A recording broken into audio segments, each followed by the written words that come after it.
Alrighty then. A lot of traders lose money on days like this, not because the market didn't move, but because they forced trades when there was no structure. Yesterday was a perfect example of that. The market opened, things were moving, candles were printing, it looked active. But when you actually slowed down and looked properly, nothing made sense. And this is where a lot of people will go wrong. They'll see movement and assume there's opportunity, but movement and opportunity, not the same thing. What you actually need is structure. Now, let's break that down simply. Good structure is controlled movement. If price is going up, it should pull back in a controlled way, then continue higher.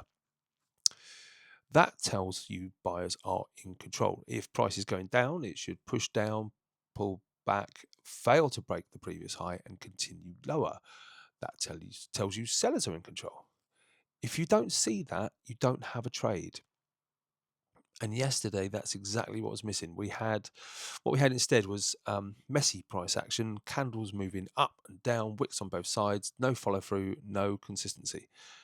This is where people start making mistakes. They think it's moving, I should be in on this. But if you actually stop and ask yourself, what am I basing this trade on? You realize very quickly there's nothing solid there. Another big lesson from yesterday is this: even when one chart looks like it might be doing something, if the rest of the market isn't supporting it, it's just not reliable. The environment matters. You don't trade one chart in isolation. You want to see multiple stocks behaving in a similar way.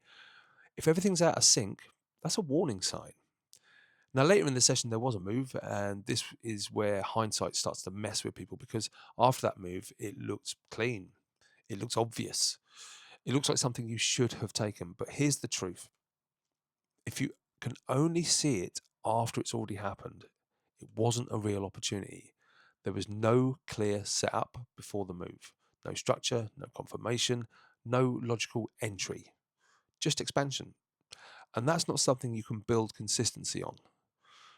So the real lesson from yesterday is simple. Not trading is a decision, and often it's the correct one. If you want to see exactly how I break this down step by step, including the exact times I checked the charts and what I was looking at, the questions I was asking myself in real time, there's a full breakdown on my Patreon. Now you can try it free for 7 days, and the link is in the description. And if you just make sure you sign up through the Patreon website and not the app, so you don't get charged any extra.